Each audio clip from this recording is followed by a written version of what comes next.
Jagrative. Life, spirituality, spiritual growth can either be very complicated or very simple. The question is, what level are you willing to work with yourself? The highest understanding you can get is that you have this thing called a mind. You know you do. You know you have thoughts. You know you have feelings. They don't come from the mind, they come from the heart, but it's all the psyche. Let's stay with the mind. You know you have thoughts. Every one of you know you have thoughts. There are things that pop up in front of you and you see them. You experience them. You can create thoughts. You can make your mind say whatever you want. Make it inside, say hello over and over again. It's saying it. So you get to a point where you understand it is the truth. I have thoughts. The question is not whether you have thoughts. The question is, what are they? Are they pleasant? Are they negative? Are they positive? Are they uplifting? Or are they depressing? Because thoughts, just like flavors of ice cream, thoughts can be anything. If you have a thought that says, God, I feel good. I really feel on today. Look at that. Everything looks great. The trees are beautiful. The birds are singing. This is great. You probably feel pretty good. You think you feel good, that's why you're having the thoughts. No. You feel good because those are your thoughts. If I hold pictures up in front of you, and there's beautiful rainbows and butterflies and lovey-dovey things, you feel pretty good. If a whole horror show up in front of you and bloody mess, you feel pretty bad. You are reflecting what you are looking at. Obviously, you are influenced by what you're looking at. You know that, both in the real world outside and also inside. When you look at your thoughts, depending upon the quality and nature of your thoughts, they determine how you feel. So if you're having those nice thoughts, you feel pretty good.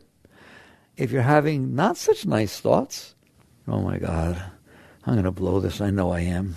No, I shouldn't even try. I don't want to try. I'm tired of failing. Ooh. Does anyone's talk like that? Right? It has, hasn't it? So you get thoughts like that going on in there. How do you feel? You feel tight. You feel not good. You feel resentful. You feel left out. You feel lonely, etc., etc. So your thoughts are things. They are constantly in front of you, and you are experiencing them. Therefore, you are experiencing what they are like, and thoughts come in all flavors. So the beginning of the simplest life and the simplest spirituality is to sit there and realize, if I am having nice thoughts, somehow everything looks nice. If I am having not nice thoughts, somehow everything looks not nice. That is the essence of your beginning of your spiritual growth. If that's true, I'm going to give you a choice. Remember what I just said. If my thoughts are really nice and they're saying nice things about things and nice things about me, oh, I wish your thoughts said nice things about you. That'd be much better. But it doesn't. It says not nice things about you. So net result is, if it was saying nice things, then the world would look nice. It'd look interesting. There are nice things going on. If it doesn't say nice things, if it says negative things and dark things and depressing things, you feel depressed no matter what's going on outside. Now, if you know that truth, and you do know that truth, you test it anytime you want, you have a choice. You basically have three choices. One, just sit there and take it. Just let it be what it is. When it happens to say nice things, you get to feel nice. When it happens to say not nice things, you don't feel so nice. It determines your life. That's one way of living. Doesn't sound like much fun at all. Every once in a while you feel good. You don't know why. Your thoughts just started being nice. Can happen, can it? Then all of a sudden you're depressed and they're not going so good and nothing's working out. And they just started being not nice. And so you don't feel it. And you just kind of let it happen. All right, that's one way to live. I do not highly advise it. The second way to live is to be a little more smart about it. And so what happens is you look at it and you say, it's not really random what my thoughts are doing. It's not like the throw of the dice. I've noticed that if she's nice to me and I felt good about her yesterday, and today she's nice to me, my thoughts come back saying nice things.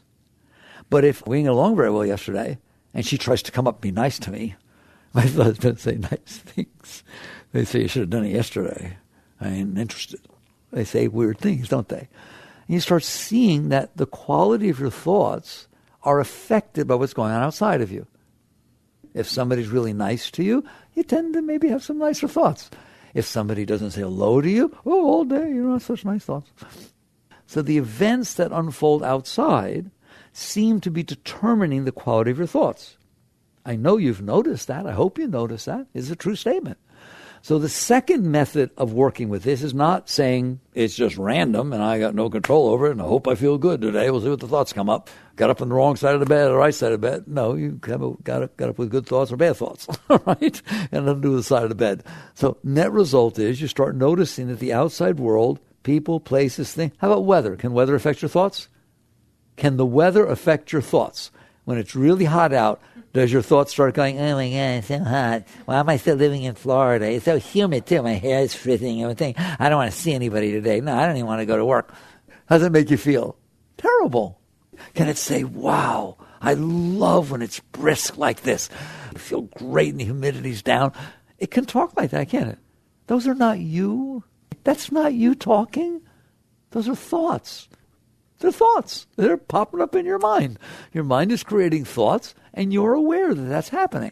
So you catch on that the outside world, the weather, people, places, things, all kinds of stuff, determine how your thoughts happen to pop up.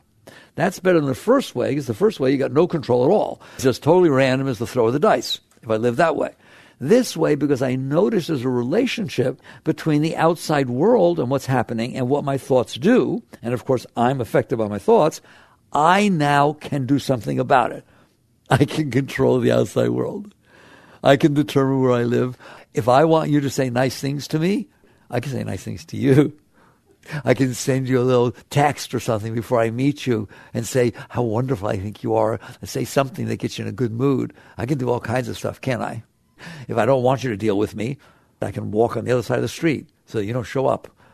There are lots of things I can do to try to affect what is coming in through my senses so that my thoughts will be the way they're nice. That way is how everybody lives their lives. Very few people are just so dumb out of it that they're just sitting there letting it all happen, that they have no control. Everyone is trying to take some control. They're trying to make the world outside of them come in a way that makes the thoughts be nice. You want to buy a new blouse or a new shirt. Well, go buy one. No. I need to try it on. I need to turn around in the mirror, the 16-sided mirror, and do all. What are you trying to do? I'm trying to see what it does to my thoughts. I'm trying to see if it makes me feel good about myself. Net result is you do that because you're trying to see how the outside world will affect your thoughts. Thoughts and feelings went in together. If you put it on and it makes you feel yucky and it says, oh, you look fat or terrible or your mother wore something like this when she was really mean, you're not going to buy it because it made you have bad thoughts. So it's all about how does the outside world come in and cause my thoughts to be different. That's the second method, and that's the method everybody lives. And so what you end up doing is trying to decide what you need to happen, what you need not to happen, so that when it comes in, your thoughts will be nice to you and you'll have a nice life. That's hard to decide that, isn't it? And what's really funny is, how are you deciding that? With your thoughts. You have now defined your life to be about your mind. If I'm playing that game, my whole life is about trying to get my thoughts to say nice things so I can feel happy. Find somebody who's really nice to me and says nice things to me. So my thought says, well, if he loves me, maybe I'm not so bad. As opposed to nobody loves me and they never will. Which one you want the mind saying? So you go out of your way, don't you, to try and manipulate and control the world so that it behaves and unfolds in front of you in a way that makes your thoughts nice. So you have devoted your life to the thoughts in your mind. It's not your fault. No one ever talked to you about alternate ways. But that's what we've done. So now I have to decide, how do I need it to be? That to me is the funniest thing in the whole world.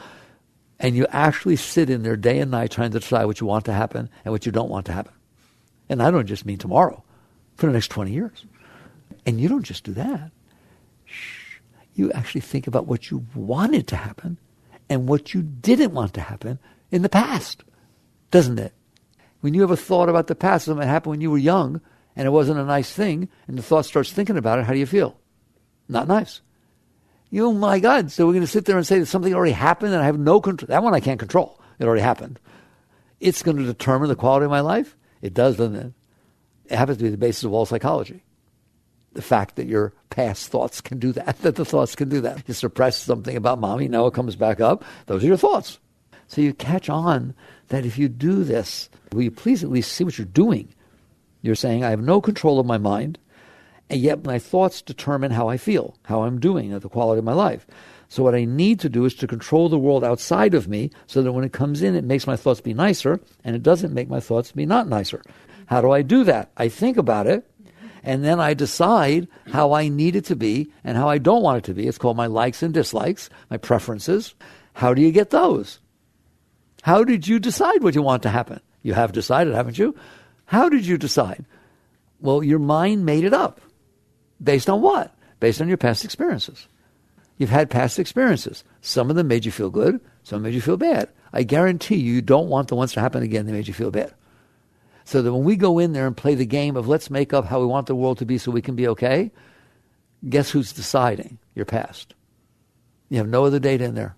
It's going to be everything that happened to you, every book you read, every movie you watched, everything everybody said to you. However it got stored in there, you are going to build a model that I need the world to be like this and I need it to not be like that. That's why we're all different. So you start off with the first layer of mind, then you build the second one, your preference system, your model of how the world needs to be. Then you need to use your mind again because your mind's not stupid. Now it decided, right? It's so funny. Let me do it. It is the one who's determining how you feel. Talk about the fox in the chicken coop. It's determining how you feel by creating the thoughts. Then it decides how the world has to be so it will create nice thoughts. We have to have these conditions. That's what's called the conditional mind. That's very spiritual. It's in Zen. And so they talk about the conditional mind, the discriminating mind. What you have done with your mind is said, you're not going to be okay by yourself. The mind does that. So it decided how things need to be for me to be okay. It built that model. But that's not enough. Now the very same mind decides how to make them be that way. You don't just decide what you want and then sit around and wait and see what happens, do you? You go out there like a force to be reckoned with and use your will to try and manipulate and control and to make everything unfold the way you decided to be. In other words, you go to war with life. I've described it. The first state, when you decide how it needs to be for you to be okay, is your strategy. This is war talk. You have a strategy and a tactic when you set up a battle plan. So you have a strategy, don't you? You've decided how it needs to be. But it's not going to be that way. You better have tactics about how you're going to go out there. What are you going to wear? What car do you want to borrow and say it's yours to try and impress somebody? These are tactics. So let's look at that simple one, all right, is you're not doing well. Your mind is telling you, nobody likes you. She would never be interested in you in high school, right? She'd never be interested in you. You know, she's too popular and so on. You're just plain Jane, just an average person. There's nothing, blah, blah. So there it is talking to you. So I need a strategy. What would make me feel better about myself? If she loved me in public when everybody was around in the whole school, she ran up to me and was impressed with me and, oh my God, this will make me feel better. All right, good. How are you going to get her to do it? Well, I'm going to steal a Ferrari. Who knows? I'm going to fake the whole thing and do it, right? And so you have a strategy and you have tactics. Those were extreme strategies and tactics. You have constant ones, don't you? Right? Is not how you dress and how you wear your hair and every single thing you do a way of trying to get what you want, a way of manipulating and controlling the world around you, and the car you drive, and the job you have, and how you act at work, and just every single thing. We end up serving our mind, and our mind tells us how to do it. Now we go out there with this strategy and tactic, and the quality of our life is 100% dependent upon how well we do. And that is what you're taught by your parents. That's what you're taught by advertising. You need this in order to be okay. They try to sell you so they convince you. And you honestly believe that you need things to be a certain way in order for you to be okay. And you will spend the rest of your life fighting with everything and everyone to try and manipulate and control situations so that when they come in, they make you feel better. All right? You get into a relationship. Let's get real here, and then we'll move on. There is a number 3, thank God. We're just at number 2. You get into a relationship. Why? It made me feel good. None of you get into relationships because it made you feel bad. You start hanging out with somebody, whether it be a friend or whether it be a lover, it doesn't matter, because it makes you feel good. You have nice thoughts. You see somebody, oh, I like that. It's my friend. It says nice thing. If when you see the person, your mind goes, oh, I don't want to see her. I'm so tired of her. Then you don't call them your friend. I'm telling you, your mind is determining the entire thing. People actually get married because the mind said, oh my God, this is the person I want to live with the rest of my life. This is my soulmate. The mind says that. How would your mind know who your soulmate is? Because it made me feel good. And it made me feel so good because the mind liked it. It was turned on by it. It was open to it. It was just perfect. And then you go your relationship and you move in together and you got all your problems and the kids are problems and this is problems and all that kind of stuff. Then all of a sudden the mind says, yeah, it's not exactly the way I thought it would be. And then all of a sudden the mind starts saying things like, well, I only have one life to live. I don't have to stay in one relationship. And I mean, I know I should, and I know everybody tells me I should, but come on, man, I want to experience things and I'm not experiencing what I want to experience. Know anything about that? I'm telling you, the mind is doing the whole thing.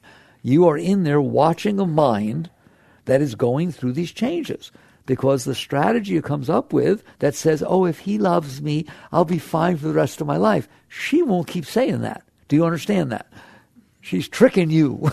she's selling you a bill of goods. She's going to turn around in possibly a very short period of time and sit there and say, I'm not so sure anymore. I don't know. Every time he came home, he used to turn me on.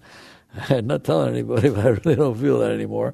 Of course you don't feel it anymore. You used to have a mind that said, oh, I love him. I can't wait till he comes home. This is beautiful. Now you have a mind that says, oh, God, I hope he doesn't come home early tonight. I'm having a lot of time by myself. You just change what it says. Yes or no? Does anybody's mind change what it says? That determines everything in your life. So if you live this way, you lose. If you live that entire way I just talked about, where your mind tells you you're not okay, then your mind tells you how everybody else needs to be for you to be okay, then your mind tells you how to manipulate and control the world, and then you go out there and try to do it. And the only time you're okay is when it all works, which is very rare. Let's get that straight. And the rest of the time, you're not doing so well. That's what's going to happen.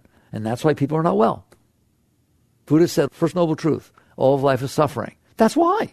That didn't sound like much fun, did it? That did not sound like a prescription for a nice life, to have to go out there and keep doing that. It's bad enough that you can't get the world the way you want. The worst part is even if you do, you don't want it anymore. It's the truth. It's the law. I studied economics. You know that. Some of you know that. And there is this law in economics. Imagine, of all things, economics. I decided it was a very spiritual law. I mean, it's 40 years later, I'm teaching it. It's called the law of diminishing returns. That's the law in economics, like the law of supply and demand. The law of diminishing returns.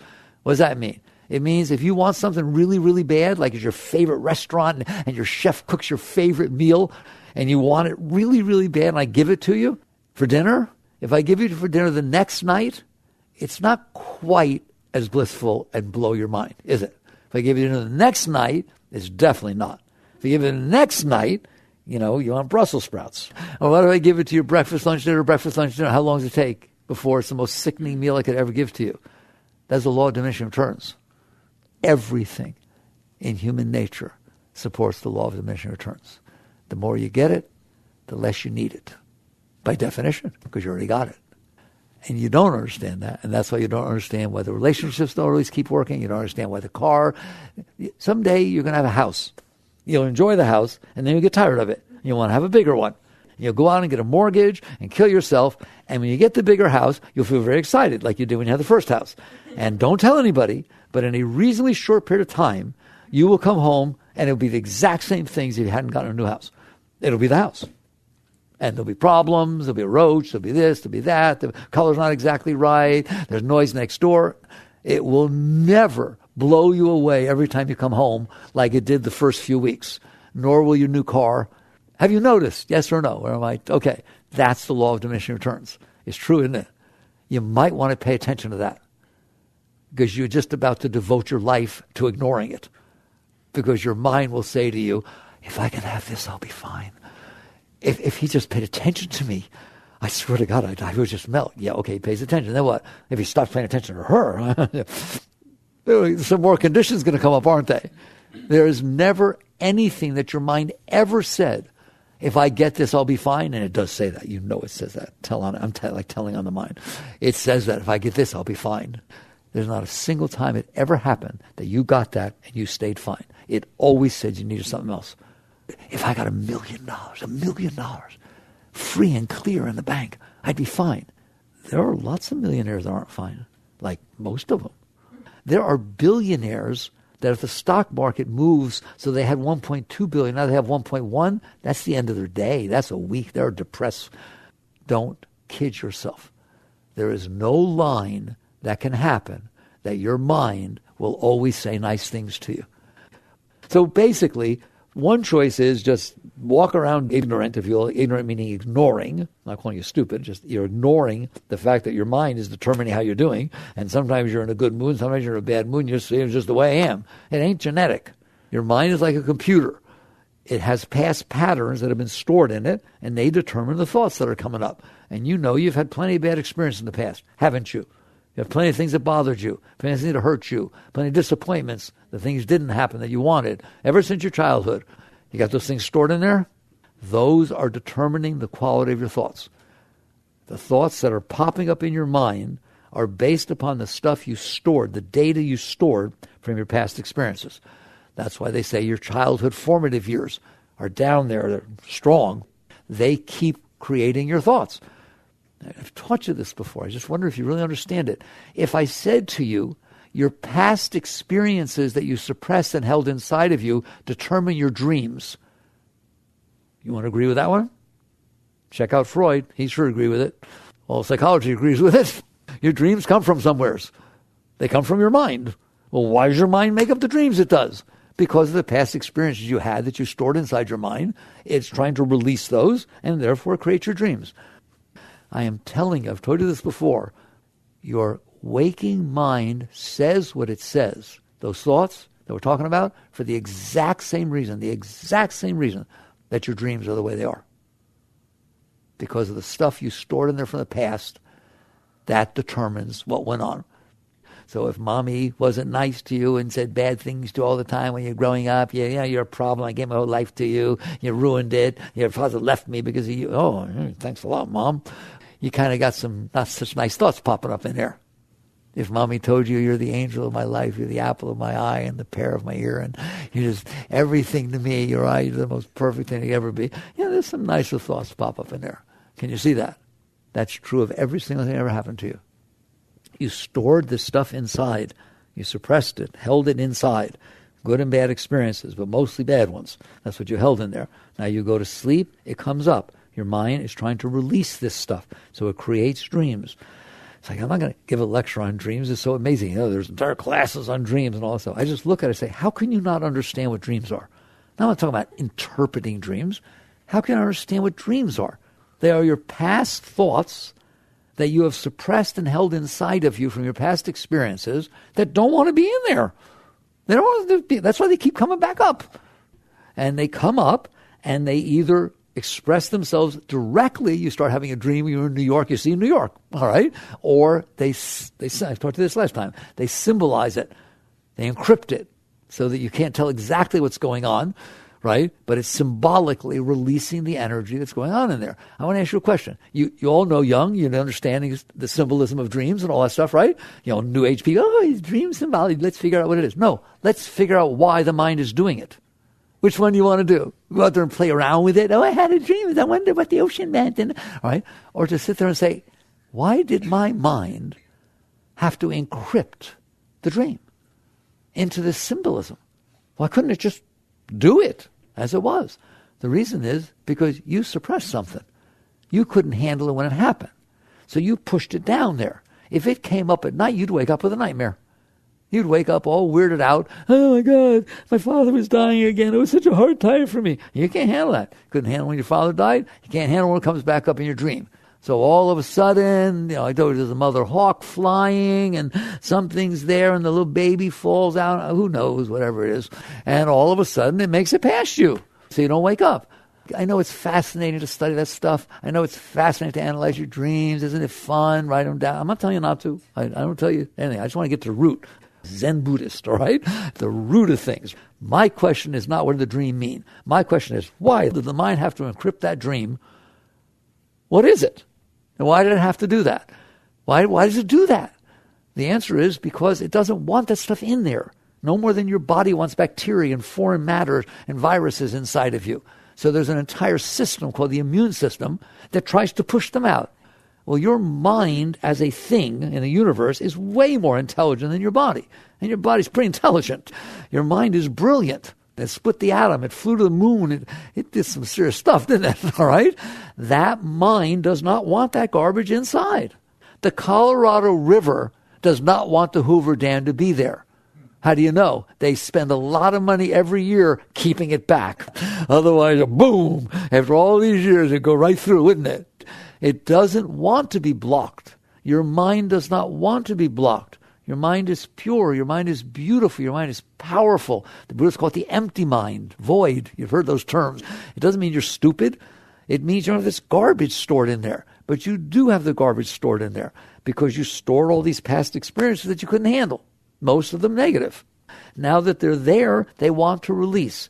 So when you go to sleep, the mind pushes them up, either directly, you see them as they were, or encrypted, symbolically, it pushes them up. That is what your dreams are. Now, just to make sure, right, can you have spiritual inspired dreams? Yes. There are very rarely dreams that come from a higher state within your being than your dirty mind. I don't mean dirty as swears, I mean polluted. All right, polluted. How can it not be polluted? You stored all the garbage that ever happened to you inside your mind. Every single thing that hurt you, every single time somebody didn't say what you wanted them to hear say, every time you didn't get what you wanted, everything is still in there, isn't it? Because you couldn't handle it. So it is a polluted mind. It's a very environmentally polluted system, but it's trying to purify itself, just like Earth tries to purify itself. Everything you know of tries to purify itself, doesn't it? The lakes and the streams and the air, it tries to. Well, your mind tries to also. So in sleep, it pushes this stuff up and tries to express itself and release it through your dreams. The main point I want to make is not that. It's when you're awake, the exact same thing is happening. Your subconscious, your mind, is trying to push out this stuff you stored. That's what's creating your background of thoughts. You're driving your car between here and here, here to town. Wait to see whether you're really paying attention to what's going on or whether your mind is talking to you, telling you a story about something that happened 10 years ago or what might happen in the future, or anything like that. Why is it doing that? For the exact same reason you have dreams. No one will tell you this because everybody thinks that's them who's talking. It's not. It's a mind releasing thoughts. You are the one who notices. You do notice, don't you? If I asked you, what was your mind thinking? You go, oh, it was talking about a high school thing. How do you know? Well, I was in here watching it. Okay, very good. You who's in there watching it, I want to have a discussion with you as well. That's a very wise thing to do. Right? So the mind is releasing this stuff. It's trying to push it out. And that is causing the thoughts to be negative or positive. It's causing you to like things and not like things. There's not a single thing that you feel attracted to or I really like it, I want that to happen, that isn't based upon some past experience that you've had. Your dreams are not meaningless. They're tied to something inside. So if you all of a sudden like the color blue, there are things that have happened to you that left impressions on you. Because I guarantee you, if all of a sudden somebody robs you in New York with a bright blue gun, you may change your mind completely about how you like blue or not. These impressions of the experiences you're having and had are what determine what you like and don't like. I don't mind that. That's normal. What I mind is that you believe it and then you go out to do everything you can to get what you like and avoid what you don't like. You're not going anywhere. It's going to keep changing. You can't get it anyways. And if you do get it, you don't want it. You don't need it anymore. And if what you don't want to happen, I'll stop picking on you right now. If what you don't want to happen doesn't happen, you worry that it will tomorrow.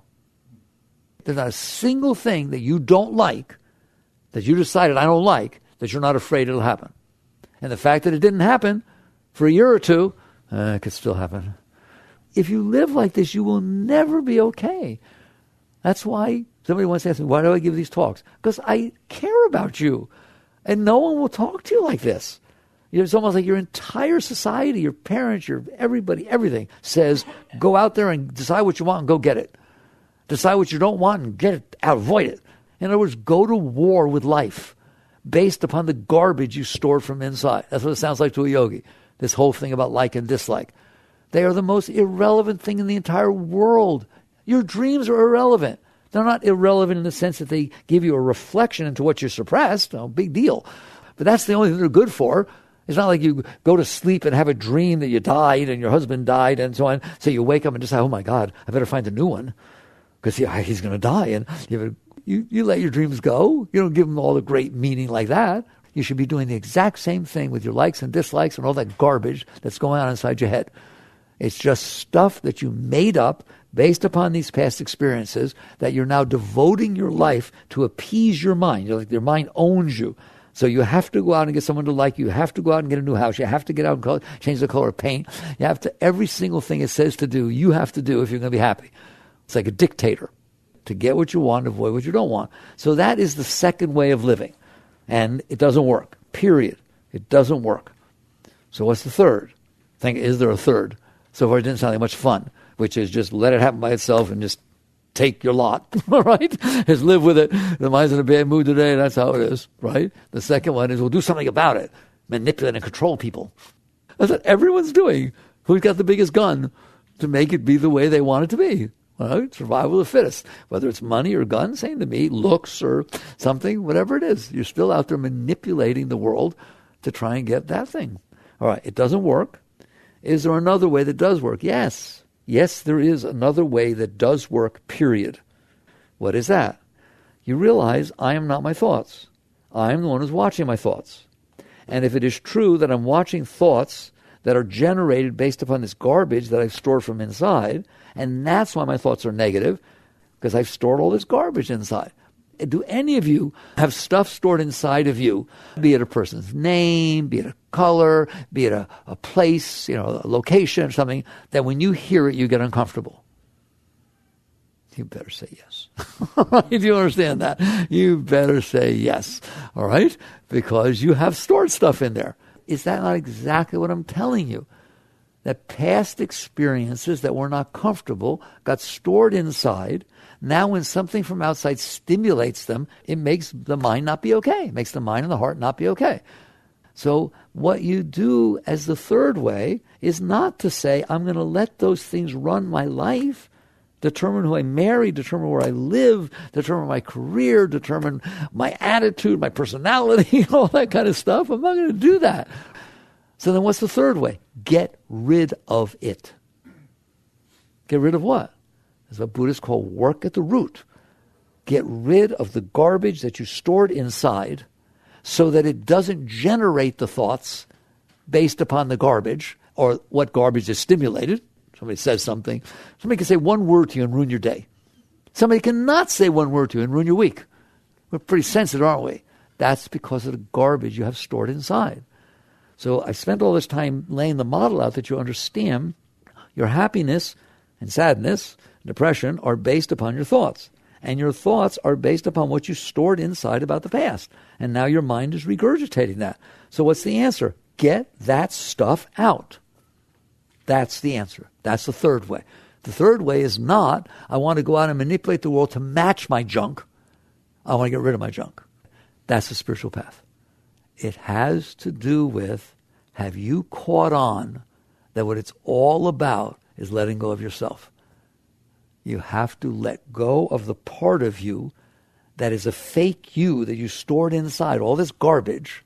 You let it out, it's gone. Then what happens? Just because we had such a heavy talk, let's lighten it up a little bit. What would happen if I actually cleaned all that garbage out? And you know what garbage I'm talking about. So what happens if you get rid of your stuff?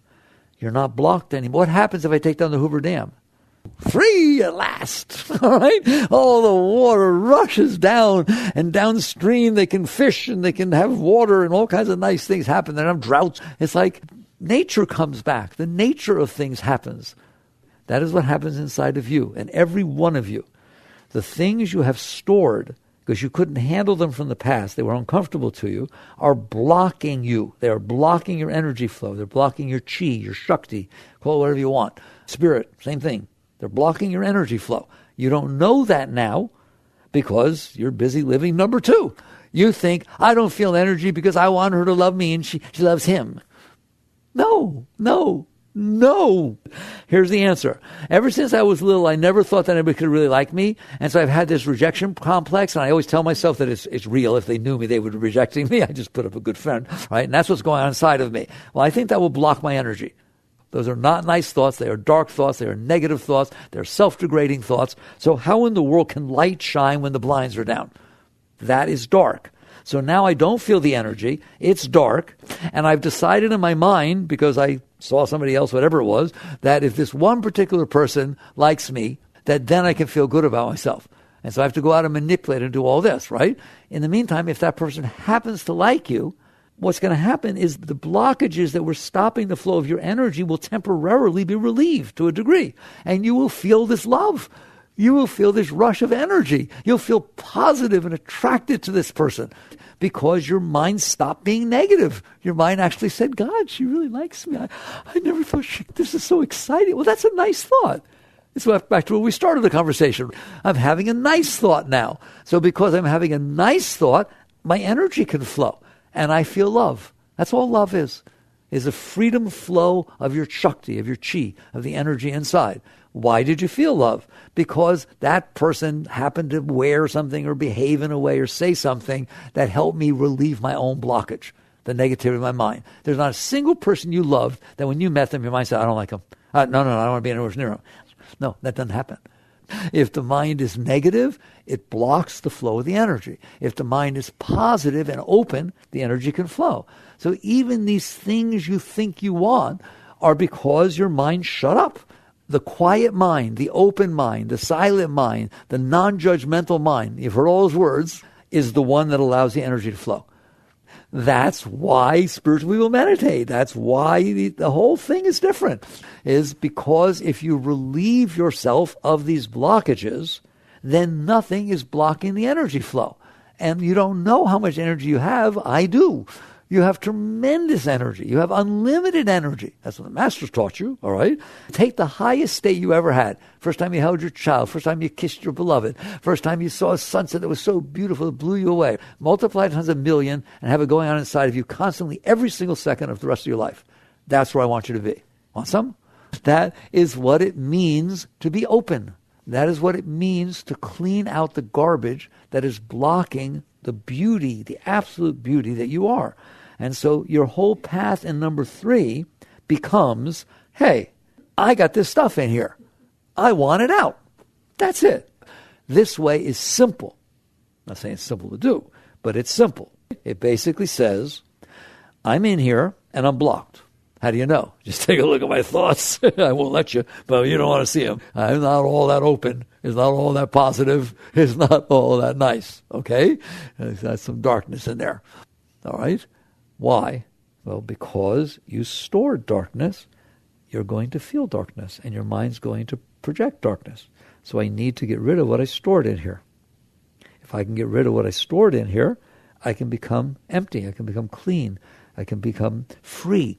And then the energy, the Shakti, is real, starts flowing up inside of you for no reason. That's why it's called the unconditional state of love instead of conditional love. Unconditional well-being. Look at you, you're in ecstasy, you're in bliss today. How come? I have no idea. That's the one I like. It has to be spontaneous, natural, because it's who you are. And the only way you're getting that is by removing these blockages. Otherwise, it's conditioned based on the blockage getting what it needs or what the mind thinks it needs because of the blockage. So you stop playing that game. All right? How do you get rid of the blockages? Well, I could say it's easy. I won't say it's easy. It's simple. It's simple? How can it be simple? Mickey, you don't know me. I got a lot of stuff stored in here. Doesn't matter. Doesn't make any difference how much stored in there.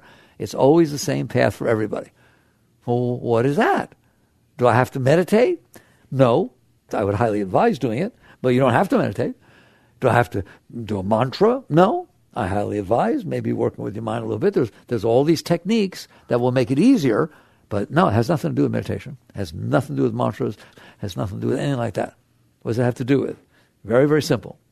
You're going to walk out into the world today, and things are going to hit your stuff, aren't they? Okay? People are going to say things. People are not going to say things. People are going to pass you. People are going to drive slower than you want to drive in the car. Something's not going to be exactly the way you want. Have you noticed that? Like all the time. It hits your stuff. It's going to make your mind start to go negative. Anybody noticed? Are you willing to let what gets hit, let it go? You don't have to find it. You don't have to go fishing. You just have to say, if it's coming up, I'm letting it go. But what if it's negative? Of course it's negative. Of course it's negative. You stored it negative, it's going to come up negative. The question is not that. The question is, are you willing to let it go? If you had let it go when it happened 20 years ago, when mommy or daddy or first boyfriend or girlfriend did something, then it wouldn't be in there. But you couldn't. So you pushed it away and you stored it inside. You don't want it in there. It is ruining your life. It is, first of all, running your life and ruining your life. So it means you have to be willing to get it out. That's your spiritual practice. It's called spiritual purification. That's what it is. Not I never swear. Not I always wear white. No, that's not spiritual purification. It's a lot harder than that. It means if I got stuff in here today, it ain't going to be in there tomorrow. Not I'm going to get it all out. No. If it comes up, I am using an opportunity to let it go. And you become a letting go machine. No matter what it feels like, no matter how much it hurt, here it is. Do you want the pain to pass through now or to carry it in there for the rest of your life and always be afraid of it and let it keep coming up? You've got to become strong. You have to be willing to say, I want to know what it's like to be free. Now we're talking about liberation, Jivan Mukta. I want to know what it would be like, not have all this garbage in here making me afraid of what people are going to do or say. I want to be able to wake up and go into the world and say, come on, I wonder what's going to happen today. It's fun. You woke up. You get to have another day. I wonder what will happen. Not, I wish this happens or I'm afraid that doesn't. I wonder what will happen today. It'll be fun. I couldn't care less. Couldn't care less. Whatever it is, if it's nice and it matches what I like, I'll feel wonderful. If it's not, it'll hit my stuff and I'll get to get higher. It's a win-win situation. Not a single thing, any moment of your life can go wrong. Not a single thing. All it can do is bring a challenge to you to either work with it and raise it and be excited and enthused or be trepid, scared because it's in your stuff. And if it's in your stuff, that's great. You get to the point where you'd rather be going through a period where stuff's hitting your stuff and you're letting go than a period where it's easy sailing and everything's going the way you want. You want to grow. You want to go into a sport and play the same team every time that you beat by 80 points every single time? That's pretty boring, isn't it? You want to go into a sport where it challenges you to be the absolute best that you can be every single time, and you learn, you get better every time because the team is a little bit better than you are. Welcome to life. She's going to unfold every day, and she's not going to be the way you want. And she is not supposed to be the way you want, and you don't want her to be the way you want. Getting it the way you want means you're dead. If that were to happen, I would never deal with my stuff. I would be locked into a condition that was tiny, little world just like that. Little tiny, little narrow thing, one husband and one kid and one little thing in the house in the prairie and a little dog that doesn't bark too much. And then it's like you just, only if the conditions exactly match can you be okay. I don't want them to match for you. I love you. I do not want the child who's throwing a tantrum to get what he wants. Do you? I want him to get past that. So I want that everything is beautiful to you. I want that you wake up in the morning and say, bring it on. Let's have a dance.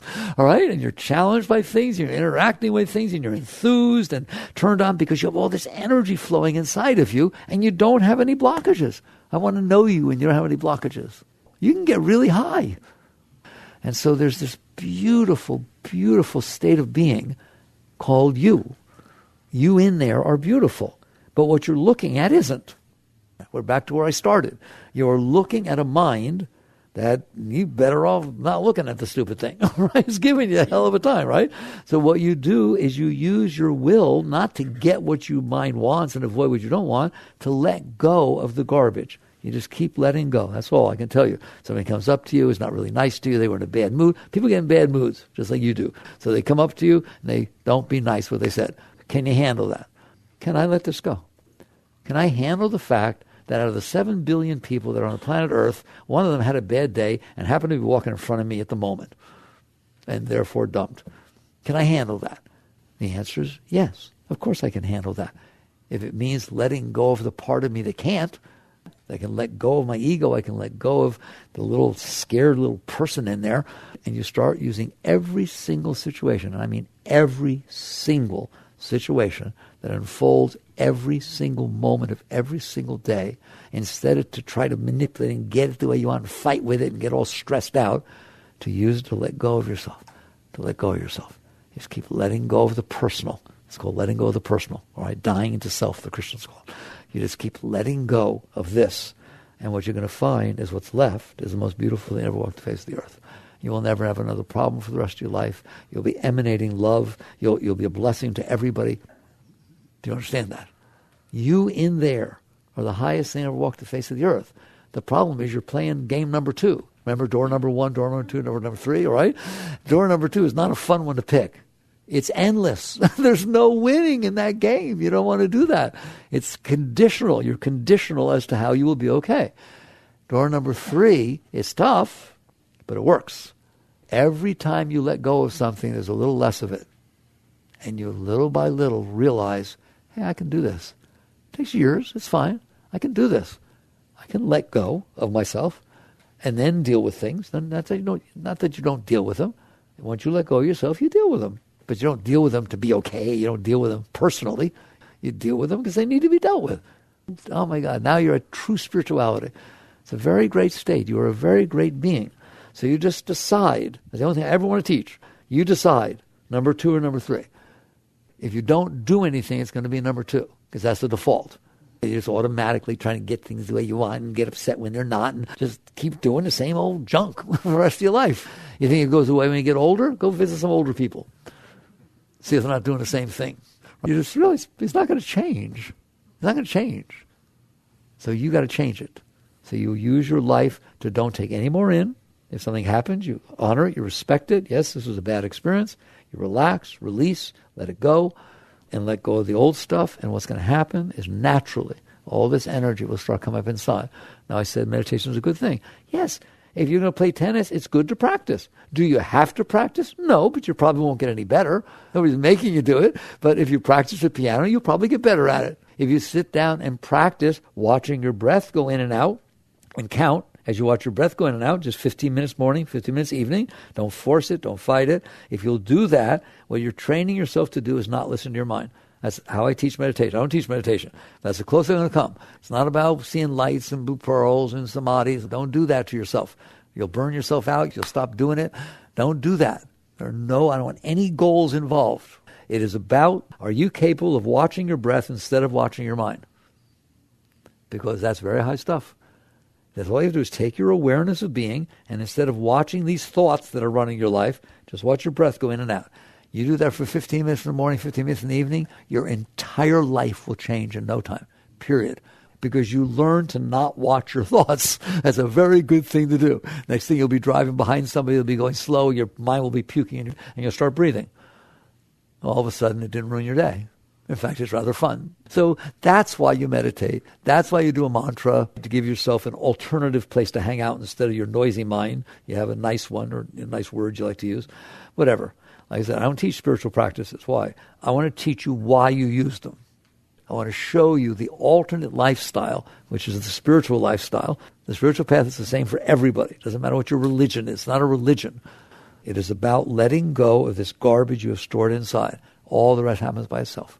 You just get higher and higher and higher and higher. And just eventually you say, wow, am I glad I did this?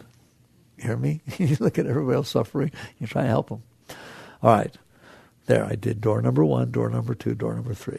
You choose. It's your choice, right? But learn from this. Learn. Jagrative.